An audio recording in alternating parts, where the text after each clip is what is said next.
इंद्रनगर में एक घर में भीषण आग लग गई। घटना के तुरंत बाद स्थानीय लोग, पुलिस और फायर ब्रिगेड मौके पर पहुंचे, लेकिन तब तक इमारत के ऊपरी हिस्से तक पहुंच गई थी आग।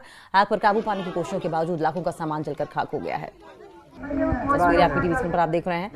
फिलहाल आग लगने के कारणों की जांच की जा रही है और राहत का कार्य जो है वो तेजी से किया जा रहा है।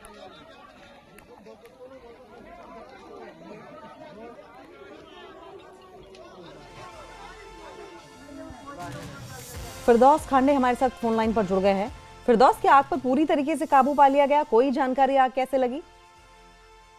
देखिए, आज लगभग 9 बजे के करीब इंदिरा नगर किश्तवाड़ जो बिल्कुल डिप्टी कमिश्नर का जो ऑफिस है उसके बिल्कुल नजदीक वो घर है, वहां जो है आज अल सुबह आग इतनी भयानक लगी कि एक मकान जो जिसकी तीन मंजिला इमारत थी, वो उसमें दो फ्लोर जो ऊपर वाले थे वो जलकर खाकसर हो गए। उसके बाद जो है वहां के लोकल्स थे, फायर ब्रिगेड था, जब किसी पुलिस थी, वो आनन फानन जो है वो स्पॉट पे पहुंचे और आग को बुझाने की कोशिश की, लेकिन तब तक बहुत ज्यादा नुकसान हो चुका था। लेकिन अभी आग को जो है पूरा काबू में कर दिया गया है, लेकिन नुकसान बहुत ज्यादा हुआ है क्योंकि वो जगह जो है बिल्कुल जो है डीसी ऑफिस के बिल्कुल नजदीक है, इसलिए फायर ब्रिगेड को आनन फानन वहां पहुंचना पड़ा। लोकल्स की हेल्प से, जम्मू कश्मीर पुलिस की हेल्प से जो है आग को बुझाया गया। इस वक्त जो सूरत हाल ये है कि जो ऊपर के 2 फ्लोर्स हैं वो जल के खाकसर हो गए और जिनमें बहुत ज्यादा नुकसान हुआ है, लेकिन पुलिस ने और फायर ब्रिगेड ने आग पे काबू को पा लिया है।